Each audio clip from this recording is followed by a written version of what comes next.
Welcome out to West Valley Center for Spiritual Living on Mother's Day 2023. We got Sue ready to come out, so we're going to get this thing started as soon as John says it's okay. We are a go. So here we go. Please rise. This is the day that the Lord has made. I will rejoice and be glad in it. This is the day that the Lord has made. I will rejoice and be glad in it. This is the day, a day to be seized, yeah. A day I can feel my spirit set free. Yes, this is the day. It's time to fly higher and high up in the sky. This is the day that the Lord has made. I will rejoice and be glad in it. This is the day that the Lord has made. I will rejoice and be glad in it. This is the day all my dreams come true. Feel the Spirit working its way through. Yes, this is the day. It's time to fly higher and high up in the sky. This is the day that the Lord has made. I will rejoice and be glad in it. This is the day that the Lord has made. I will rejoice and be glad in it.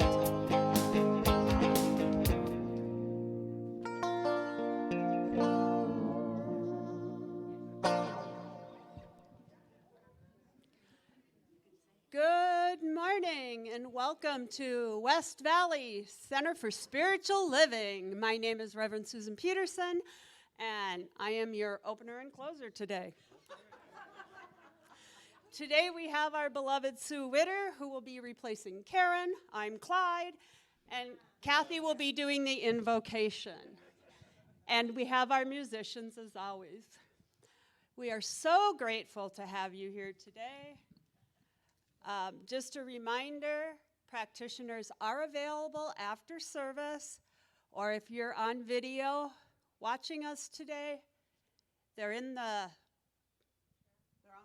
on the web. On the website, there's a prayer button, I think, still on the website, all kinds of ways. There's all kinds of ways to ask for prayer. And we have our prayer corner over there where you can, Fill out a prayer request. there you go, fill out a prayer request. Between the two of us, we got it. Welcome to my first day as Clyde. Anyway, if you are a female, roses are available for you.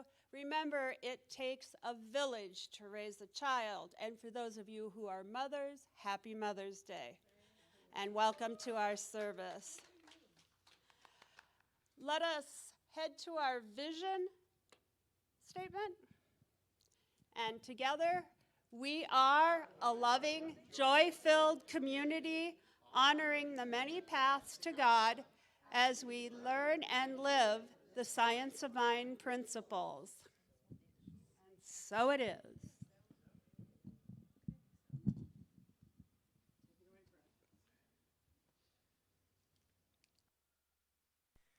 So just sit back and relax. Take a deep breath as we go within.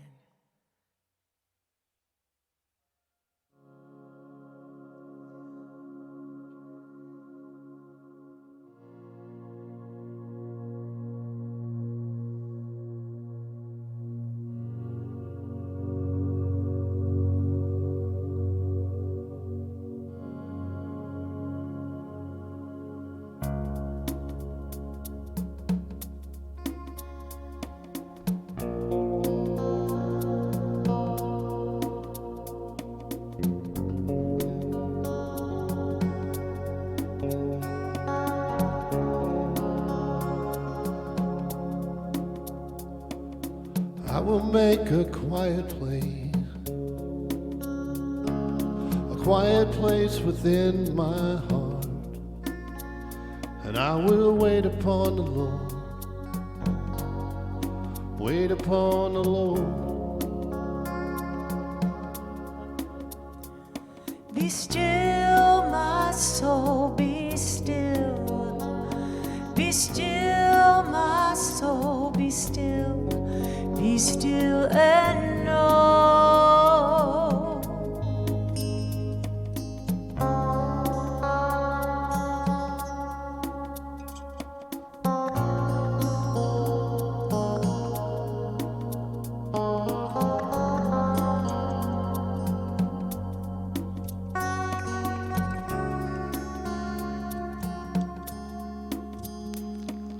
I will make a quiet place within my mind, and I will wait upon the Lord, wait upon the Lord. Be still, my soul, be still. Be still, my soul, be still. Be still and know. I will make a quiet place within my life, And I will wait upon the Lord. Wait upon the Lord. I will make a quiet place.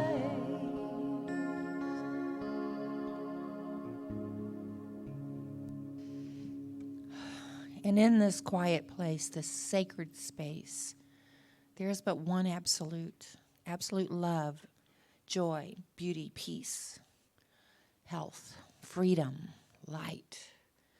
And this absolute I choose to call God. And as each of us are individualizations of this God, each of us contain all the absolute is.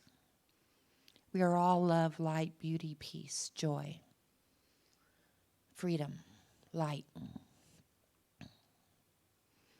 And I say a word of blessing for the Bladfords today for all their wonderful music that always connects us and gives us that feel-good part of feeling. And I say a word of blessing for Sue with her wonderful message that I know is divinely inspired, and I know that we will absolutely love. And take her teachings and go forth and share it with others. So knowing that this service is just absolutely perfect the way it is, I just release it into the law knowing it's all good. And together we say, and so it is. So, I just love Sue. She's so cool. I left my book at home and I didn't have anything to read, so Sue said, "Here, will you please read this?" I went, "Okay, God, we got this." It's Do It Anyway poem attributed to Mother Teresa. People are often unreasonable, unrealistic, illogical, and self-centered. Forgive them and love them anyway. If you are kind, people may accuse you of selfish, ulterior motives. Be kind anyway. If you are successful, you will win some false friends and some true enemies. Succeed anyway. If you're honest and frank, people may cheat you. Be honest and frank anyway. What you spend years building, someone could destroy overnight. Build anyway. If you find serenity and happiness, they may be jealous. Be happy anyway. I like that. The good you do today, people will often forget tomorrow. Do good anyway. Give the world the best you have, and it may never be enough. Give the world the best you have anyway. You see, in the final analysis, it's between you and your God. It was never between you and them anyway. I can do things you cannot.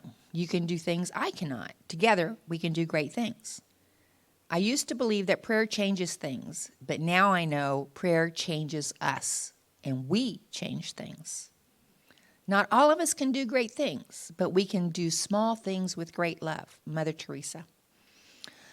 To laugh often and much, to win the respect of intelligent people and the affection of children, to earn the appreciation of honest critics and endure the betrayal of false friends, to appreciate beauty, to find the best in others, to leave the world a bit better, whether by a healthy child, a garden patch, or a redeemed social condition, to know even one life has breathed easier because you have lived. This is to have succeeded. Ralph Waldo Emerson. Do it anyway. Ooh, I like that. And so it is.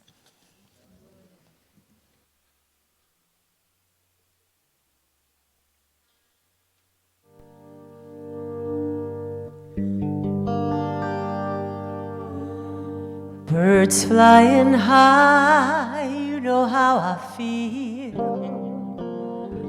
Sun in the sky, you know how I feel.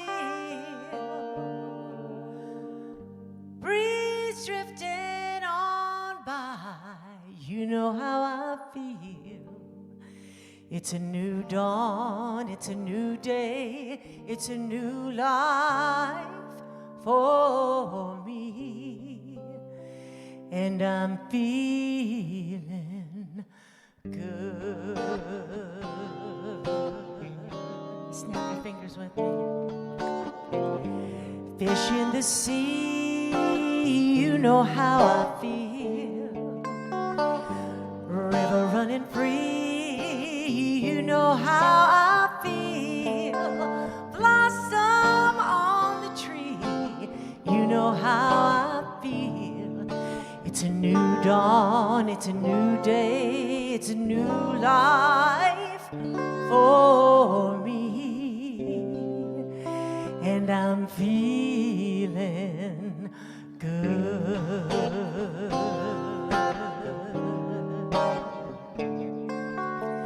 Dragonfly out in the sun, you know what I mean, don't you know? Butterflies all having fun, you know what I mean. Sleep in peace when day is done, that's what I mean.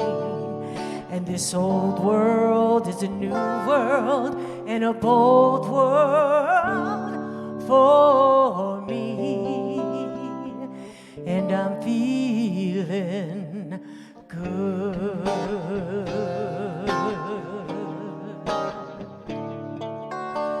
Stars, when you shine, you know how I feel. Scent of the pine, you know how I feel.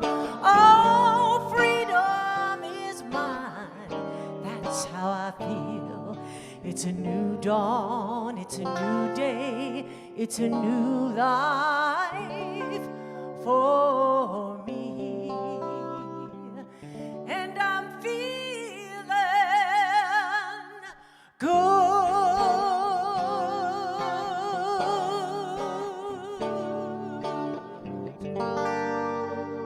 Happy Mother's Day.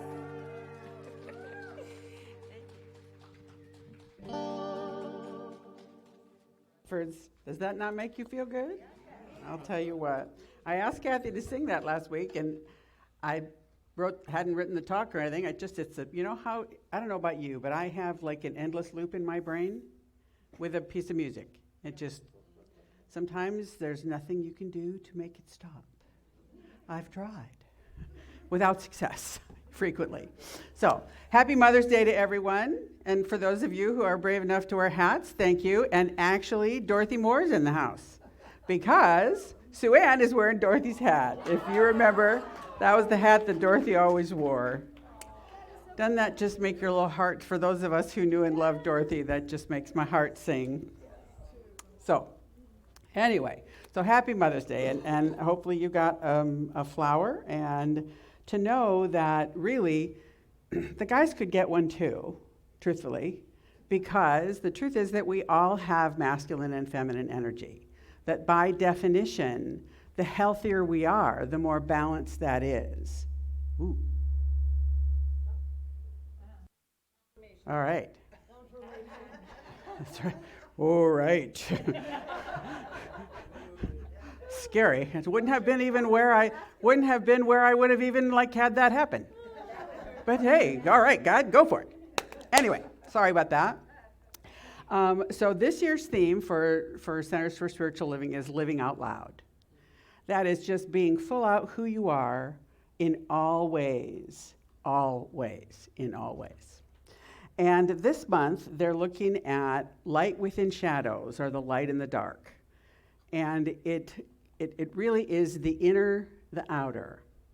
And so I'm going to talk about something today that a lot of people, there's a handful of subjects that you should never put in a talk title. One is tithing. No one will show up.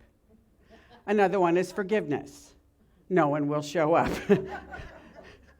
And evil is another one. No one will show up. So I am going to talk a little bit about evil today because it is one of those things that in Science of Mind, we have certain things that we look at and we go, no. It's a 4-letter word. But the truth is that it exists. It exists. It is not a truth in the universe. But in fact, Holmes is very funny. He says, let me find the quote here. He says, evil is a personal problem. It isn't a cosmic problem. It manifests as a result of the misidentification of the mortal mind and disappears when we re-identify with truth. Good is power, evil is not. You cannot send a shaft of light through the darkness. You can send a shaft of light through the darkness, but you cannot send a shaft of darkness through the light. And he also says, and this is something that I think is really important. He says, we are living in a spiritual universe, which includes the material and the physical universe. So when we say we're perfect, whole, and complete, at a level of truth, that is so. But we live in a human experience. And sometimes human experiences include sucky things. I'm sure that's in the Bible somewhere, sucky things. I'm sure it must be. Or Holmes said it, something. But a part of being human, right? A part of being human is that we have life experiences. Some are fabulous, some are awful, and everywhere in between. And because we come here, because we study these principles, because we know the big T truth about the principles of life, we have a tremendous ability to have a different life. Each choice we make is a new choice. But all of that does not exempt us from human experience. There is light.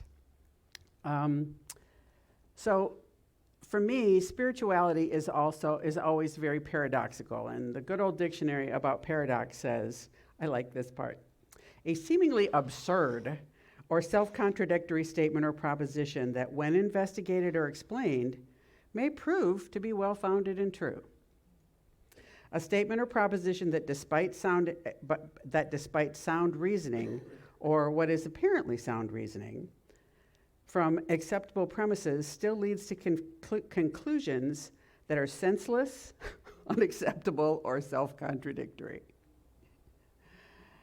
And basically, it's a situation, person, or thing that combines contradictory features or qualities. So spirituality is filled with paradox, and the darkness and the light is one of them. Good and evil is a part of that. It is a part of life, and to be able to know that they can both be true is important. I know the first time that one of my teachers said to me, is there as much God in you when your hair is on fire as when you are at your highest and best? And I said, not only no, but hail no. Because I judge that part of me so harshly. But if it's all good and it's all God, it's all good and it's all God. Now, it may have outcomes I don't like, and I may have things that I have to be accountable for my choices. But it doesn't mean that there's less God in the choice. It just means I've made a choice that I have an outcome that I don't particularly like. I may have to be accountable. I may have to apologize even. I may have to amend my behavior. But it's still a part of God. When I talk, I always basically, so I'm in ministerial school, and one of the things that you hear a lot, fortunately, they let me waive the 2 classes on how to give a talk. Because I said, basically, I've been doing it for a long time, but mostly no matter what you say, I'm going to give talks, so I give talks, and I don't care. You can flunk me. Kathy said you don't have to take them. But they always talk about having 3 points. Well, my 3 points are always the same. Why do we want to talk about this anyway? It's pretty usually my first point. And a very dear friend of mine who's a minister in Florida says, the hardest job of a minister is saying the same thing 52 different ways. Because really, basically, we know this stuff, right? I am not going to say one single solitary new thing today that you haven't heard before, that you don't have some kind of intellectual and or emotional understanding. So why don't we apply it? That's my second point. So what stops us? What gets in our way? And then the last point for me is always, so what are we going to do about it? So if we look at why do we look at this, it has to do with it's all good and it's all God, and really believing that. Am I willing to just allow myself to be human? I love Richard Rohr, who's a Franciscan priest who sadly is very ill and will be leaving the planet soon. He's one of my favorite teachers, writers. And he, when I was gone for my quiet time before I went to a retreat for school, I listened for probably the 5th or 6th time to a series of lectures he did in Houston called The Cosmic Christ. And he talked a lot about the fact that first of all, he multiple times said, we have this mistaken notion that Jesus' last name is Christ. It's Jesus the Christ. And he said there is the human Jesus, there is a historical Jesus, the Jesus who there are stories in the Bible of healings and miracles, and then there is the risen Christ. That's the Christ. That's the Christ consciousness that lives in us all. And he said something really fascinating. He said, I really believe that if back then we had today's technology and we could see him coming out of the tomb, it would really not be a guy walking out with robes and a flag and all kinds of, it would be a burst of light. A huge burst of light. Because that's the point at which the human gave way fully to the divine.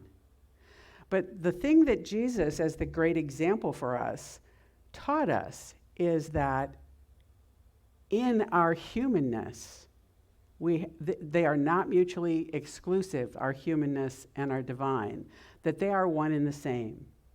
And the first time I heard a minister friend of mine say this, I laughed because he was talking about the humanness of Jesus. And he said, after all, one day he got really ticked off and killed a fig tree because it didn't have any fruit. And he said, I think even Jesus had low blood sugar.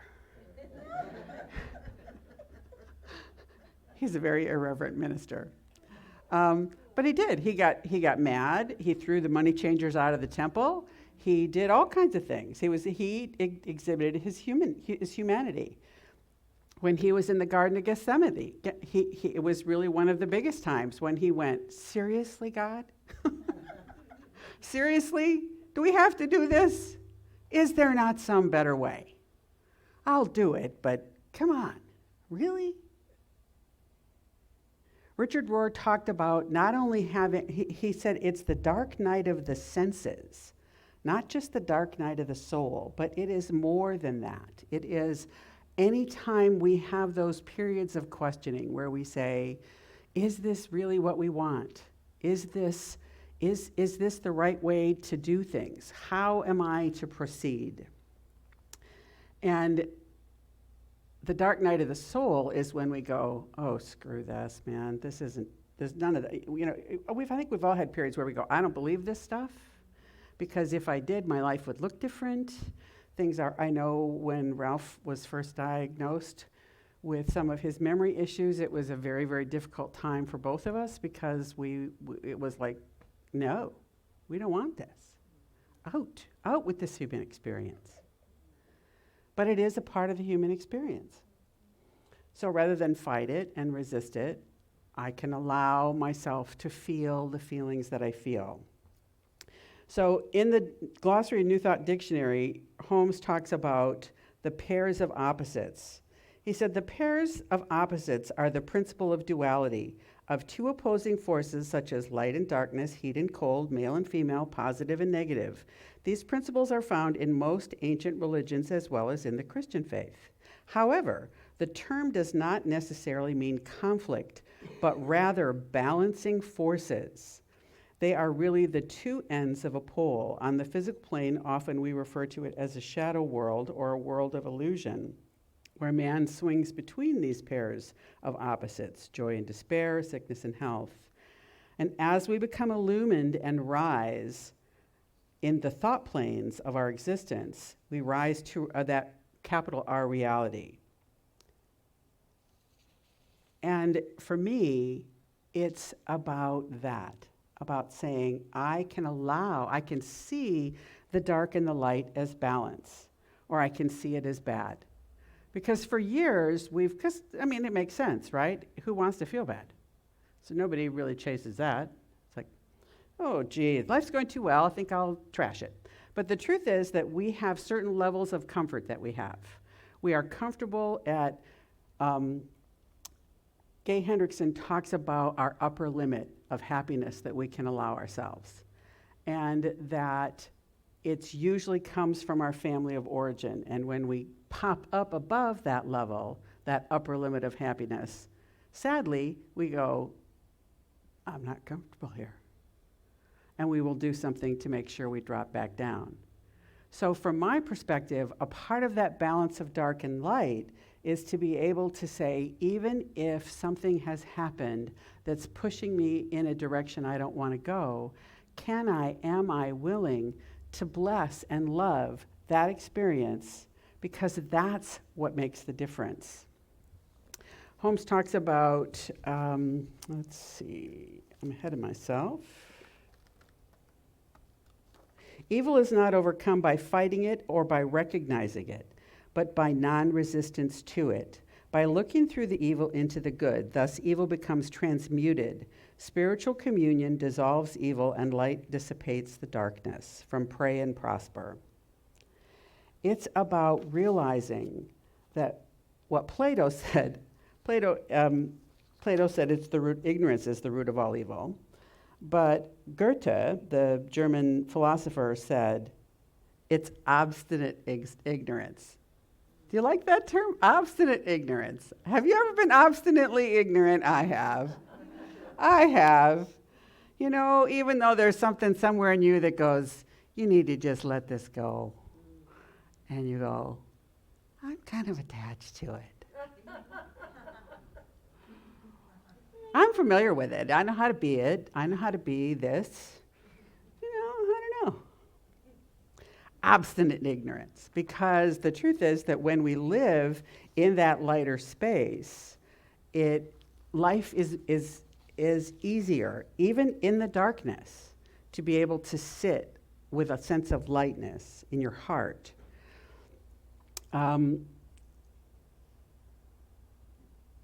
So generally, this is about, so Holmes also says in the textbook, sitting in the shadow, we may not really believe that there is any sunshine, but the sun would be there all the time.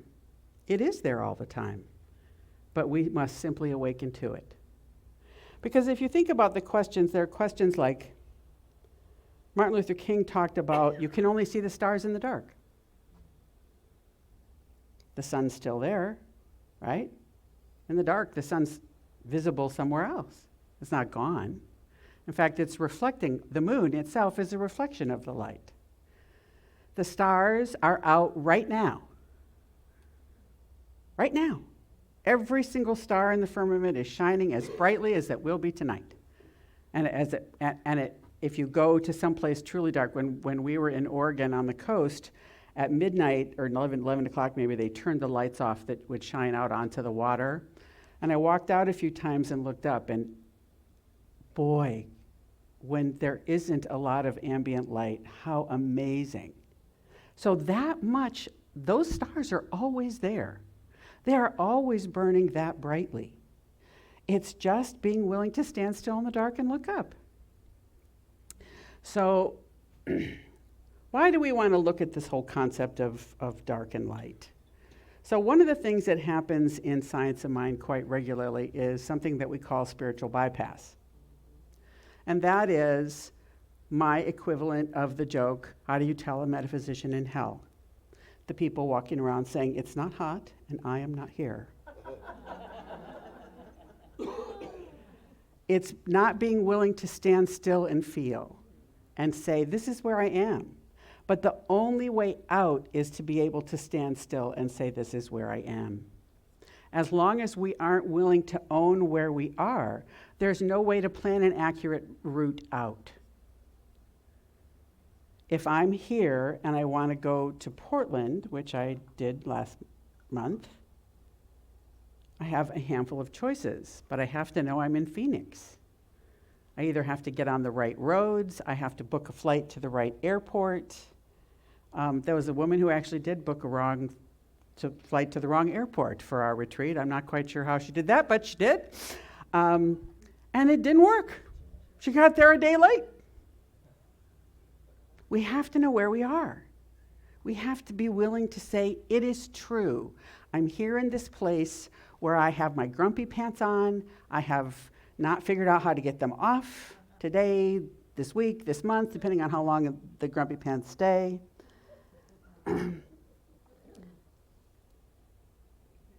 But it's owning it.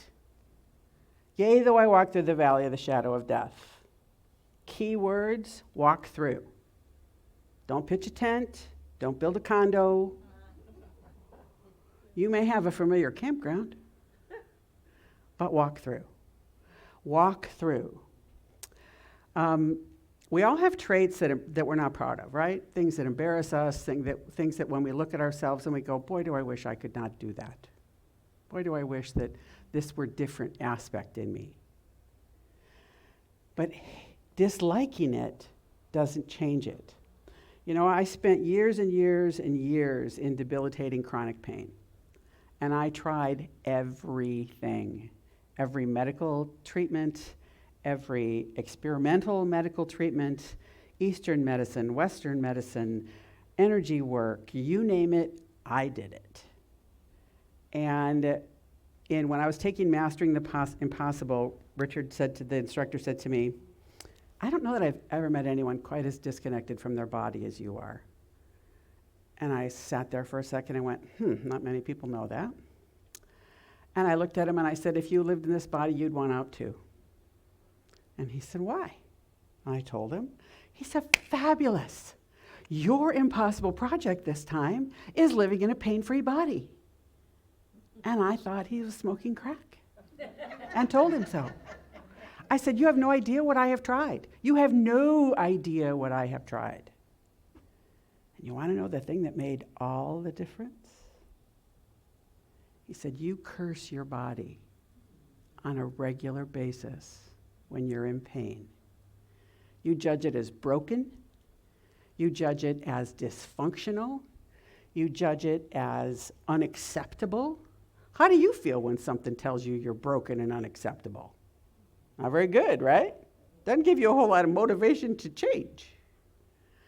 He said, you have to love your body exactly the way it is without seeing it as broken, without demanding that it change, but to love it right there.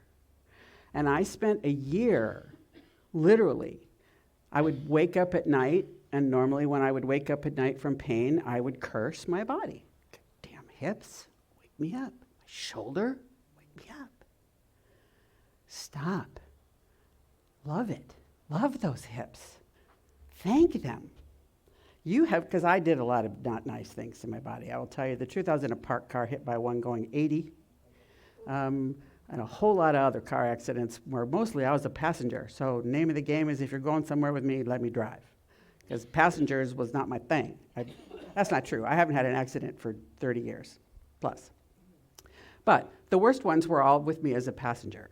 And so I literally, from one of the experimental things I had done was literally they broke down all the scar tissue in ways you don't want to know about and injected saline onto my ligaments so that it would tighten them up, give them some, they tried to build scar tissue where they wanted it. Now they since realized that wasn't such a good idea, but it is what it is. But what I realized is that all of those things, right, all of those things that I did, all were me swearing at my body saying, you're broken. And now, when I experience pain, I stop and I love my body and I thank it for keeping going through all that I did to it. Love it right there in pain that has awakened me at 2 a.m. I love you, little hips. They're littler now than they used to be, thank you, God. And I know that you have tolerated a lot in my body, and I thank you. And I love you, and I will do my best to treat you the best I can. I will tell you that I live with 90% less pain than I used to. I still experience it, but the key was loving my body without seeing it as broken. And if it's true for something as drastic as that, it's true for everything in life. Love it exactly as it is, whatever it is that you're judging as bad, wrong, or awful in yourself. Love it right there in all of its glory, be it good or bad. Love it right there. Richard Rohr talked a lot about, because he was talking about the Christ consciousness, he talked about the fact that we go through everything that Jesus did. And that while we may not physically die, the process of letting go, of surrendering, is a part of that. And to do that, you have to be willing to go and be in the dark spot. To love it right there. To be kind to yourself right there. And so it's beginning where you are and doing it anyway. Right? That's why I asked Kathy to read that. Do it anyway. Because stuff happens. Do it anyway. Do it anyway. So Holmes asked an important question in a book called The Power of Belief. Does it make any difference how long a room has been dark when we introduce a light? How long the winter may have been when refreshing rains come bringing new life, a new seed time, a foretelling of a new harvest to the fields? This is where faith and belief and acceptance play such an important part in our life. Without faith and acceptance, it is impossible for us to change our life. This does not mean faith in our personality or faith in any personal power, but faith in life, with a capital L, itself, with a capital I. That power of the divine. No one has ever found a substitute for this, and they never will. Being able to love us exactly the way we are is the answer. So I will tell you, yesterday I went out and bought the roses, and I came in through that door and all the lights were off. And as I walked in to get to the point where I could turn some lights on, it was dark, right? And you're going, you're kind of finding your way through. On the way out, after I'd put the flowers out, I went to turn everything back off. Coming out of the dark is much easier than going in. Right? Because you see the light in the distance. But that doesn't mean that we don't go into the dark when we're there. It just means we know that it'll be frightening and we do it anyway. In John 1:5, it says, "The light shines in the darkness, and the darkness has not overcome it." Richard Rohr again, "The closer you get to light, the the more shadows you see. The brighter the day, the more shadows you see. They go together. So Holmes says in Help for Today, yes, it is better to light one candle than it is to curse the darkness. The darkness in our life is dissolved when we light a candle of understanding, forgiveness, love, and truth. Darkness has no power over light, but light does have power over darkness. Hate has no power over love, but love can dissipate hate. Fear cannot destroy faith, but faith can annihilate fear. It's perspective. It's really all about perspective. And to be able to say, am I willing to see things as balance? Neither good nor bad, neither right nor wrong. One of the hardest lessons I've ever learned in my life was, and it's still a lesson that I learn every day, sadly. And that is, rather than judge myself harshly or someone or something else, it's about saying, okay, I've had a thought, I've had a belief, I've had a behavior. Do I like the outcome? That's pretty non-judgmental, right? It's just, do I like the outcome? Do I like how it made me feel? Do I like what happens as a result? Do I like how I treated this person? Do I like how they treated me as a result? If the answer is yes, then it's an okay thing to keep doing. If the answer is no, I just need to make a new choice. The greatest thing we teach, there is always a new choice. If we learned nothing else, to know that we always have the opportunity to choose again. Choose again. So, enlightenment in almost every philosophy really is about balance, the balance of the feminine and the masculine, of the dark and the light. It is about finding balance. Now, I don't know about you, not my gift, right?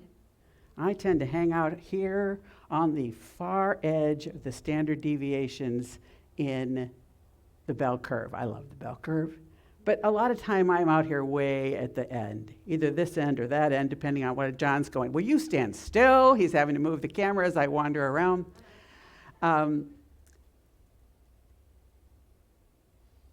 It's a part of life to be able to say, if I'm willing to balance, if I'm willing to look for common humanity, if I'm willing to look for the God in myself and others, if I'm willing to stand still and feel what I feel, if I'm willing to look lovingly at a circumstance and see our common humanity, to see compassion, to be compassionate with myself and the world around me, balance is so much easier to find.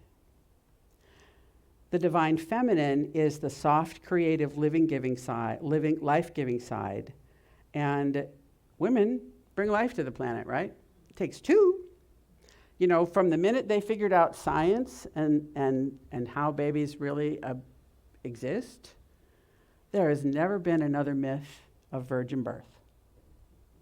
Right? Never. In history, it became a done myth. But it's the creative, so our feminine energy is the creative side. It's that part of us that goes into that dark space, into the womb, into the soil, and the seed is planted and sprouts. It's creative energy. The divine feminine is abundance, goodness, love, infinite, unending compassion, intuition, nature. In the Tao, it talks about it as water, yin energy. Water is life. Water is unafraid. It falls from any height. It plunges fearlessly down, and it will not be injured. You know, look at, have you ever been to Niagara Falls? If any of you have, it is such a cool place. I loved Niagara Falls. It was amazing. And I got stupidly on this little boat called the Maid of the Mist. And it drives right up to the edge of the falls. And as a little girl, I have a picture, it's probably gone, long since gone now, but all my little hairs were standing up from the electricity that was of simply the force of that water. That water is not injured in the fall. It's a life force. And that is who we are. Kuan Yin is the bodhisattva of compassion. Tara is the Buddhist mother and is depicted as having many hands. My favorite female goddess, Hindu goddess named Kali. If you have ever seen a picture of Kali, she is one scary chick. She's got like 10 arms and a necklace of skulls, and she's frequently holding someone's head. She's a kick-ass broad, right? She takes no prisoners, but she is strength and empowerment to clear the way for new expressions. All of it is good. All of it is good. So Matthew Fox, another priest, talks about compassion. The first time I heard this said, he said, compassion is where peace and justice kiss. And that's actually from Psalms. So our Divine Mother is constantly calling us to create. Constantly. That is one of the omnis. And the omni that I seem to hammer on all the time, but is not as common, is omnificent. Omnificent is the quality of God. We are always creating. Omnificent means always creating. We are always creating.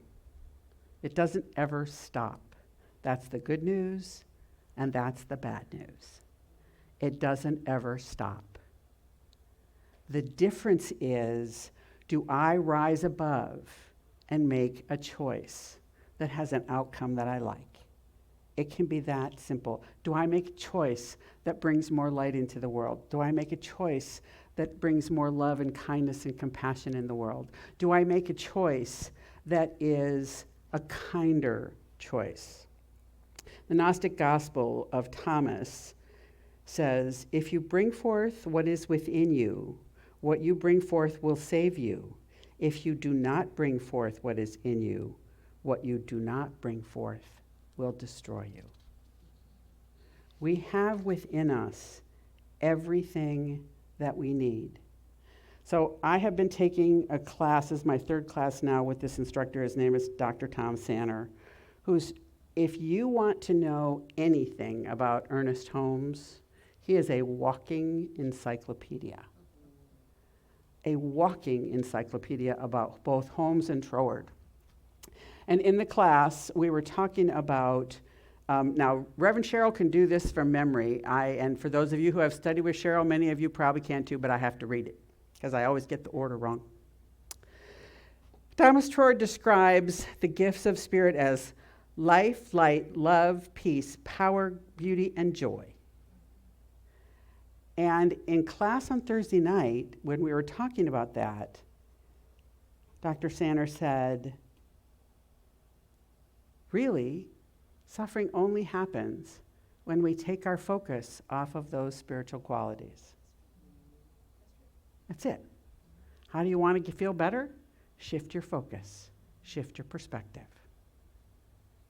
Read them again in the right order, because I looked at it. They are in a very wise order.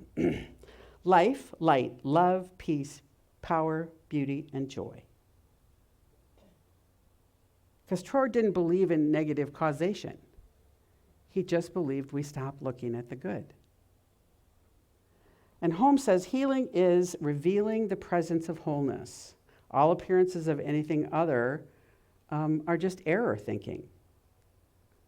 And when we affirm the divine attributes in our life, when we use that on what we create, then life is really very, very different. Life is very different. And it allows us to see things from a new perspective. One of the things that I say all the time, my most commonly stated prayer is, Lord, help me to see this differently. Lord, help me to see this differently. Because usually when I'm stuck in judgment and anger and frustration and all of that, it is simply because I am seeing an external condition that can be changed with a new choice.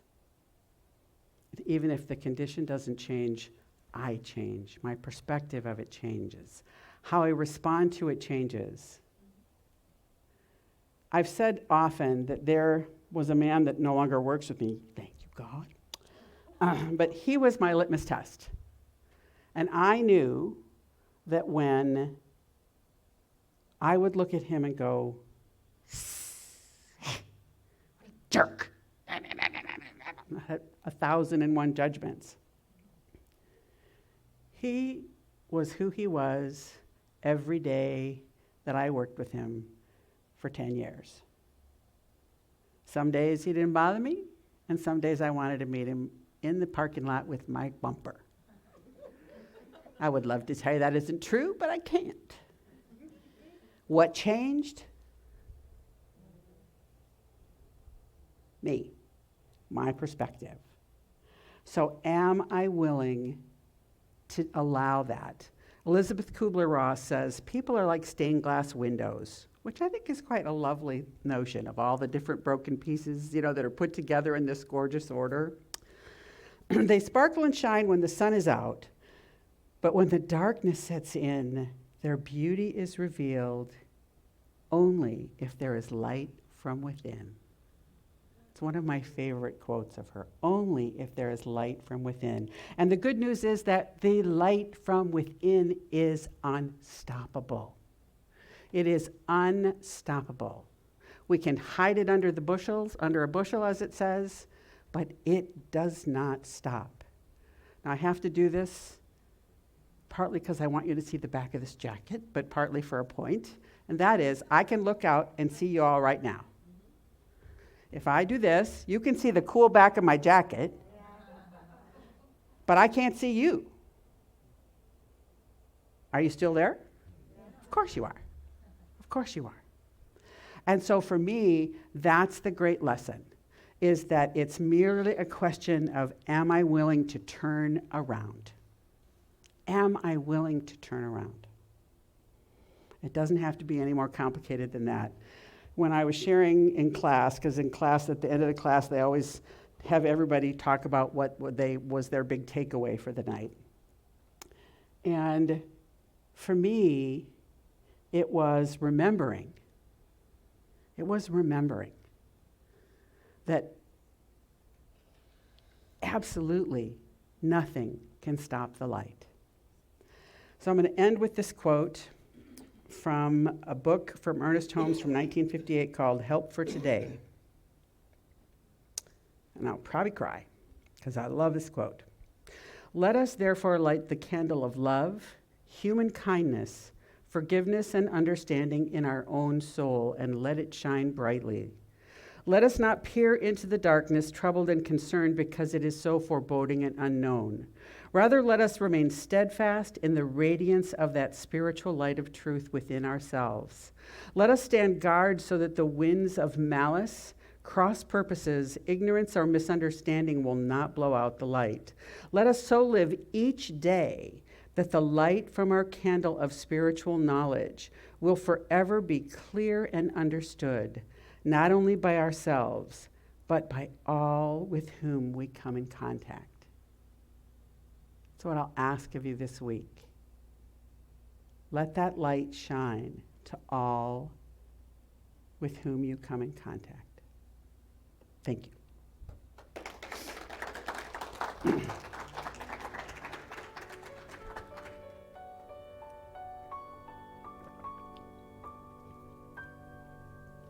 So let's just take a moment and allow this time together to simply seep in like water on parched earth.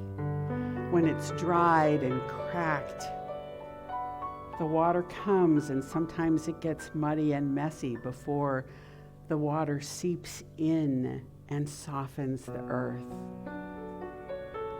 Allow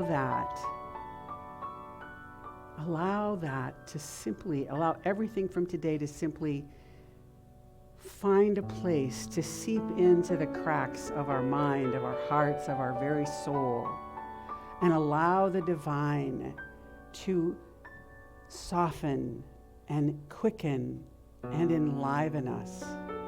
For we are powerful creators. The divine energy of the feminine is so powerful in us. We are omnipotent. Nothing can stop it. Light, dark, doesn't matter. That we are always creating. And the great gift that this teaching gives us is the knowledge that we can always make a new choice. That we can always choose light. We can always choose life, love, power, peace, beauty, and joy. We can always choose kindness. We can always choose forgiveness and understanding. We can always choose to fan the flame of that extraordinary divine that is unstoppable and unshakable and immovable in us. We can take the bushel off the light. Let it shine. Allow the universe to move to us, through us, and operate as us in an unfettered, loving, beautiful way. And for those moments when we don't, for those moments when we say, I got this, God, I can take care of this one, to be kind to ourselves, to be loving, to be kind and compassionate. And when we get to the point where we remember, oh, I can let go. I can let go of this and allow the flow of life to regenerate, to rejuvenate, to fan the flame of that light. That there is always a new choice. There is always a kind choice for myself and for others when less than loving choices are made. It's a part of the human experience. So allow yourself grace. Grace, which is the unearned gift of God. It is ours. It is the ultimate gift of God. God does not judge us harshly. If we have a God that judges, as Greg Boyle says, wrong God. Wrong God. Choose love. Choose life. Choose happiness. And out of that, life creates anew. Allow yourself the gift of loving kindness. Allow yourself the gift of new choices. Allow yourself to understand the time in the darkness is as powerful as the time in the light. Allow, allow, allow. And in so doing, everything that we create is brand new. So I give thanks for this amazing group of people who have come together, either here in person, online today, or as watching it at some later time. I give thanks, knowing that each time we have a higher thought, each time we have a loving thought, each time we have a compassionate thought, a thought of beauty, a thought of joy, that it fuels the collective consciousness. It begins to wash away all that is unlike itself, for high thoughts always lift and are stronger than lower thoughts. So I give thanks. I give thanks knowing that as this day unfolds now, it unfolds from that place of loving kindness, from that place of understanding and wisdom. I give thanks, and I release this out into that exquisite synchronicity that is both love and law, that allows us to say, I am new. In this moment, I am made new. I am a powerful creator, and with each choice, each conscious, awake, and aware choice, life is lifted. So it is. So So thank you, everyone.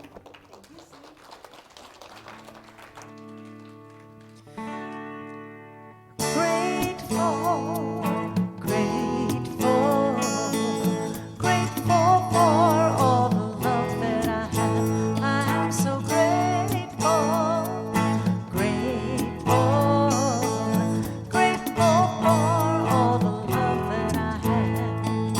Everywhere I look and every face I see is love reflected, shining back to me. I just give thanks for all these simple things, the joy and peace that gratitude brings. That's why I'm grateful, grateful, grateful for all the love that I have. I am so grateful, grateful, grateful for all the love that I have. I forgot to say why Reverend Karen's not here today. Reverend Karen is off visiting her sister in Michigan, and her sister has a little ranch, and they have sheep.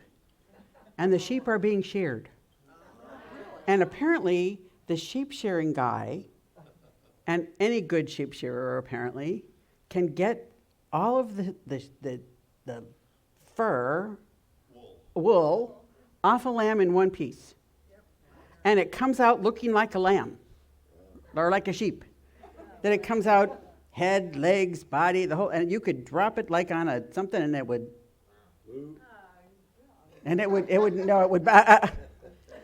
but anyway, Karen went to Michigan to spend time with her sister and family, and then enjoy watching the sheep getting sheared. So I'm sure she will have some humorous stories to tell you about sheared sheep. No, we got giving affirmation.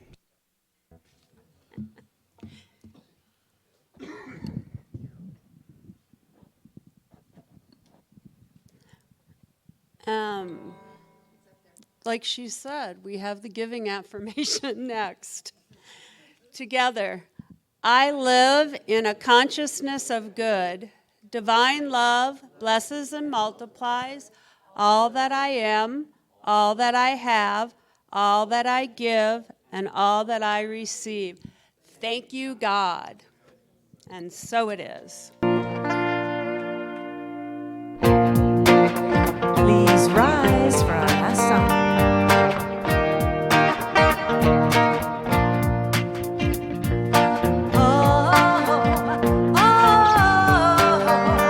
Oh, it feels so good to be alive. Let me hear you. Oh, it feels so good to be alive. I ain't thinking about my problems. I'm living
Just a reminder before we do our closing affirmation, we have dining with the dudes today. So Mother's Day brunch is on the guys.